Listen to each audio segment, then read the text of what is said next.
guys, it's me, Shala360, and I'm back with a snack video. So I'm gonna be honest with you guys. It's been a minute since I did a snack video, and I was at the house one day and I'm like, oh, I'm really hungry, and I opened these snacks ahead of time, but I'm still gonna describe them to you because you probably want to know about them. So let's get started with this one from Tom Tom, and let me take this note off of here real quick. This is a snack I got from Tom Tom because I'm still working my way through his snacks. And the note that he gave said, I'm not sure of the English name of this, but if you translate the Chinese, it would be something like little bun. It is basically little biscuits that I can't really describe the taste of, LOL. Just put them in mouth. But they can get powdery if you crumble them. So I've tried these before, but I'm going to show you what they look like up close and personal. They are so adorable, guys. Look at them. They're little buns. They're so cute. Honestly, like if I was a little girl and I had some of these would be like Barbie buns for me. I would have these in my Barbie house and I would pretend like my Barbie is a baker and she bakes buns. But they're just super, super adorable. And they're super powdery crunchy, but that could be because these are like a Chinese version of children's teething biscuits. Because you can see from the picture on there, it looks like it's a baby that's eating these. So that could be what it is. But they're small, sweet snacks. They don't have any particular flavoring. I can't even say they taste vanilla-like. They just kind of taste like sugar and flour, and that's it. They're very crunchy, and they just dissolve on your tongue. Like once you pierce it, it just turns into nothing. Now, because it does have a very mild flavor, I don't know if I would eat just like a handful of these by themselves, but what I have done with those is I've taken like some savory snacks like chips, things like that, and I've sprinkled a couple of these in the bowl and made kind of a snack mix with them, and they're really great that way. I like them that way a lot, so that might be a way for you to try them out. But they're tasty. The next thing that I opened ahead of time was this, which is the Home Run Balls from Korea. I got these at the H Mart, and these were a lot different than I thought they would be. I almost threw them out, but I said I'd wait until I showed you guys on the video how they look. So this is it right here. It looks like a little mini bun, but you can see there's a hole because this is filled with chocolate. If I had to describe the bun, it reminds me of a French choux pastry. Basically, it's just like flour and water, and it's risen, but it's completely hollow on the inside. I'm gonna bite it in half so you guys can take a look. See? It's just empty on the inside except for the chocolate filling, and the pastry on the outside has absolutely no flavor at all. Like I just bit off a piece of it, and I bit off a piece that didn't have any chocolate, and it tasted like nothing. It wasn't salty, it wasn't sweet, it tasted like a piece of white bread, basically. It tasted like bread. And then it's got this chocolate in it. And because the outside doesn't have really any accompaniment, if you don't get a good dose of chocolate inside one of these, it's just not very flavorful. So would I buy this again? No, absolutely not. But it was a cool experiment, and like from the outside, it looks so fun. How could I pass this up? So, I mean, I'm glad I got it just to have the experience, but I would never buy these again with my own money. And then the last thing that I already tried without showing you guys on camera is this. It's these snacks I got at the Daiso. I'm not sure what they are. They're some kind of rice cracker snack. I know it's that because it says on here, crispy and crunchy rice crackers, sweet and saltiness soy sauce flavoring. And this is exactly what they say it is. It's these small kernels of cracker, not very dissimilar from this right here, but a lot softer, not as burnt flavored. Not as much sugar either. These are actually definitely more on the saltiness spectrum of the salt sugar mix. And these, along with the little buns that I tried, I throw these in with tortilla chips. Like, so if I have like Doritos or something, I sprinkle some of these and then some of the buns into the bowl with the Doritos. It just makes a really fun, sweet and salty snack. I'm not going to open this up right now. Yeah, I'll open it up. I'll open it up for you guys. I ate all of the last one that I opened, so I'll go ahead and open this up for you now. So they tear off into little hand packs here, and then just pour this open, and yeah, that's what they look like. They look like little asteroids or something, and Super crunchy. You see the seasonings on the outside. The inside is just pure white rice starch, whatever. But yeah, they're pretty tasty. And when you combine it with like sweet stuff like the little buns, it's a nice flavor palette. I really dig it. So yeah, that's all the snacks. Now let's just talk about random stuff. So I've already talked about Taemin's new album. I'm not going to talk about that. I really don't want to talk about K-pop stuff right now because I actually have something else on my mind that I wanted to talk about. And it's kind of a random thing to talk about. But this morning I was getting ready to go to work. And I always play the radio whenever I'm getting ready to go to work because sometimes they'll like do things like they'll say the weather or something and it gives me a time signature in my mind of, okay, it's 8:15. You have to be at work at 8:30. You better get out of here. So anyway, I was listening to the radio this morning and they were playing a clip of Kelly Clarkson, who is a singer here in America, singing her new song, Piece by Piece, on American Idol. It was her final performance for American Idol. And they were talking about how emotional the song was and, you know, how everybody was in tears. And they played the song on the radio. And I hadn't listened to her sing it live ever. I've heard the song on the radio before, but I've never listened to Kelly Clarkson sing it live. And when I was listening to her sing it live, like, it really got to me. It didn't just get to me because she's such a great singer, and it didn't just get to me because she started crying towards the end of the performance, but it really got to me because I don't know, I guess I've been thinking about fathers lately. I did the song tag and I talked to you guys about how I lost my father when I was 12 years old. And then my friend Alex, when he did his song tag, he talked about losing his father in November.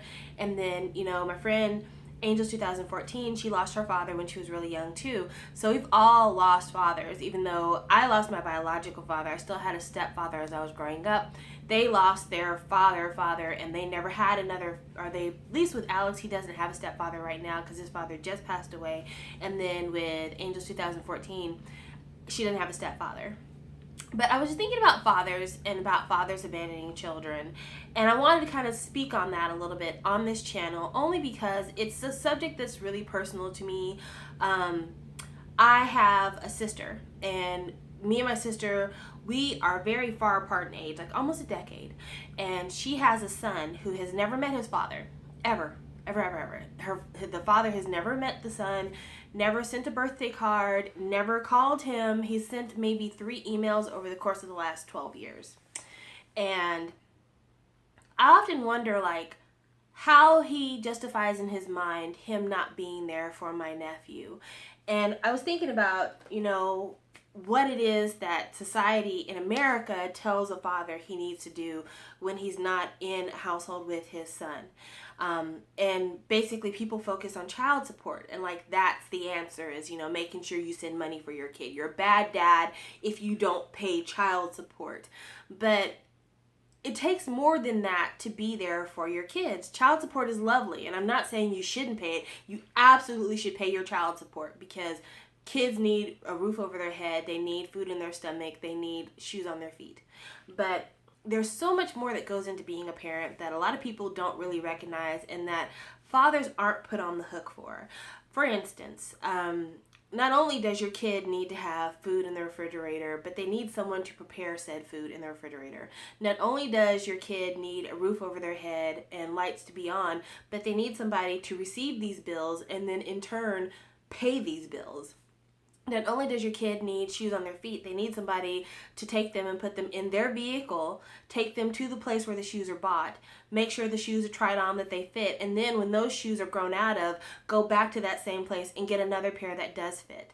I mean, it seems like it's basic necessities that need to be taken care of, but if all it took was giving a little money to make sure that the necessities were paid for, then kids wouldn't need mothers either. They could live on their own.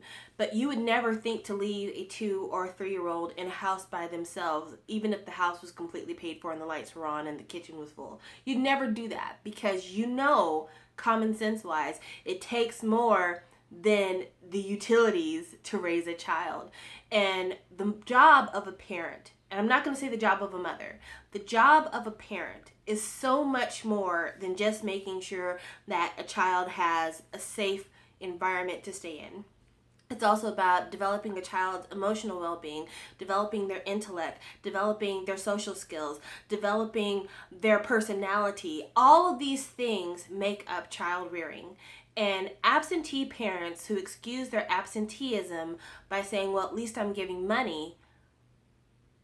Money doesn't walk into the house and start cooking the food. Money doesn't make sure that parent-teacher conferences are attended.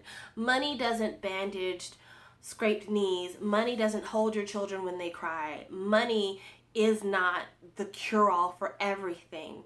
And I remember years ago, there was a comedian named Carlos Mencia, and he was accused of stealing a joke from Bill Cosby. And the joke was about how football players never thank their dads whenever they get on in life. Like, whenever they win the Super Bowl, they never go like, thanks, Dad. They always say, thanks, Mom. And, why doesn't the dad get the credit? But nowadays, with so many children coming from divorced or separated homes where they don't have their fathers, because it's usually fathers that aren't in the picture. I say usually because there are exceptions to every rule. A lot of times when the fathers aren't present, the kids don't thank their dads because it's not the dads that get them to their successful moments in life. It is their mother. And it's not just even their mother. It's their teachers, their counselors, their coaches, their community, church leaders, friends of the family. It takes a village to help push people up. And when you divorce yourself from your kid, you're no longer part of that village. And you may say, well, that kid's got my DNA, so that's my contribution to it. Or, I'm still the daddy. I still send a check. But think about how much actual activity you have in your kid's daily life. Like, for a lot of fathers, your kids would do better to thank the Kardashians than to thank you, because they see the Kardashians at the grocery store every time they go because they're on magazine covers, and they see them on TV and on the internet. They're a presence in your kid's life more than you are. But I say all that to say that the Kelly Clarkson song, I really understood it for what it was, because I think a lot of fathers don't realize how much kids need you to want them, what kind of impact that makes for children. Same thing with mothers. I don't think that parents sometimes realize when they're absentee parents just what a void it leaves for their youngsters, because I know with my sister and her son, he gets a lot of support from our family. Of course, all of us make sure that when his birthdays and his Christmases come, that he is decked out in love and remembrance. And, we take him for summers and we try to, do stuff with him and, let him know that that guy that contributed to the other half of your DNA, you don't need him because we got you.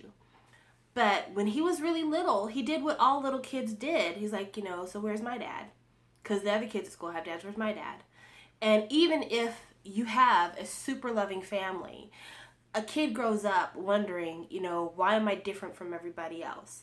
And especially with like young men, I know with my nephew, he's hit puberty now and his voice has dropped and he's getting tall, and he's gotten into a space where his body is no longer a child's body. It's turning from a child's body to a teen's body, and it will eventually be a man's body. And there are a lot of things he's going to have to deal with on his own because he doesn't have a father. He's going to have to deal with, learning men's grooming, because, other than shaving legs and armpits, I don't know how my sister's going to be able to help him.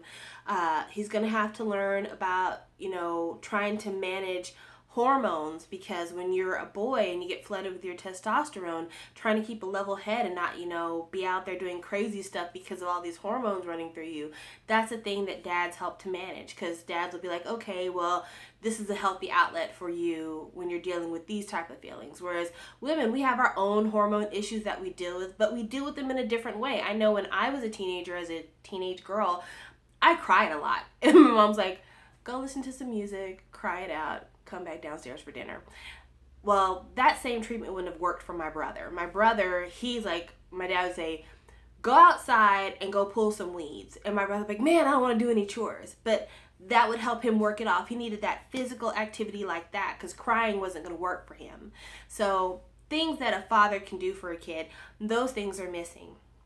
And then other kind of more personal, emotional things.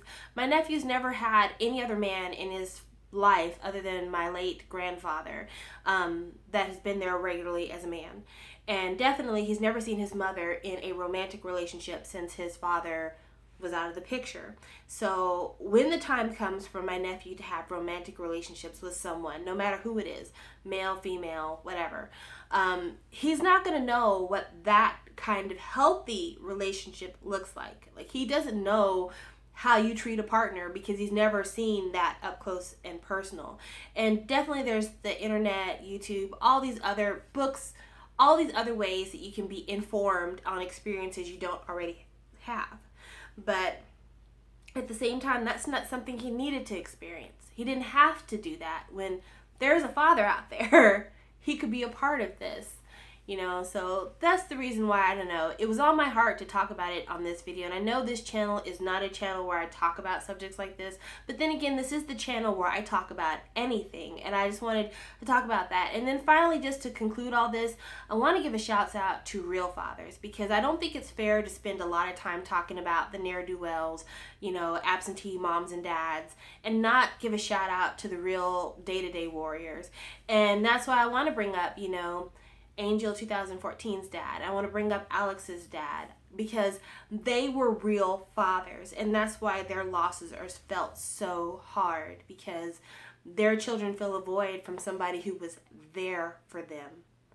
And it can't be overstated how important it is to have a loving male figure in your life. It's not to be overstated how sad and lost you can be to not have that person there anymore. It's not just losing a part of your personal history, but it's also losing a part of your future that could have been.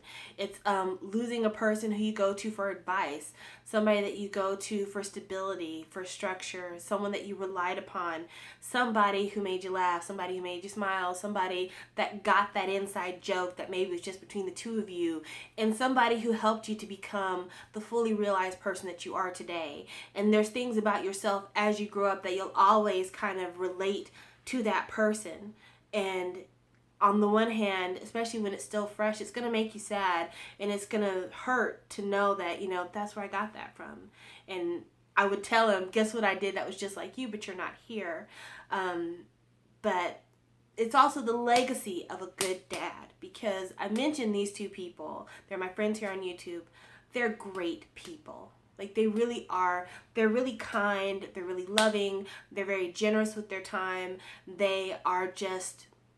I love talking to them. We talk a lot, and it's always fun. I find them interesting and relatable, and we have a great time. And they're that person as adults because of who they were raised to be when they were children by these wonderful men who aren't with us anymore. So, shouts out to the real dads out there. Shouts out to the real dads who are going to get that "thank you, Dad" at the award show, because you've done an awesome job and your kids are amazing. And for the kids out there who don't have both parents, or who have an absentee parent who maybe isn't doing their job, if you turned out good, just give your present parent or present guardian a hug. Let them know you did that. You did that times 2. Some people it takes 2. You did that by yourself. You're a rock star. You're amazing. You're awesome. So I just wanted to give a shout out to, parents, because I don't think that American society appreciates a parent the way they should. We definitely celebrate children's culture. We want to make sure our kids can be kids as long as they can. But, being a parent is kind of considered an automatic job. Being a good parent, though, that's something to applaud. And I don't think that we appreciate good parents enough, especially like when I look at the Disney Channel and I look at the way parents are portrayed on the Disney Channel. And the Disney Channel is one of those societal vehicles that we use to indoctrinate our children into what society's standards are. So when children look at the Disney Channel, which basically owns childhood in America, and they see parents who are stupid, or parents who are absentee, barely present in the storyline, parents who don't discipline children, parents who don't seem like they're ever really a factor in their children's upbringing, then it kind of makes it seem like parents aren't a big part of the job, but they are. parents are a huge part of the job. You know, there's some real stories that could be told on Disney that aren't being told that have everything to do with parents. But no, we make it seem like a kid's world is only about other kids, and that's part of it. That's definitely a major part of it, but it's not the whole story. So shouts out to great parents, both present and missed. And that's everything. I hope you guys enjoyed this video. I will talk with you later. Bye.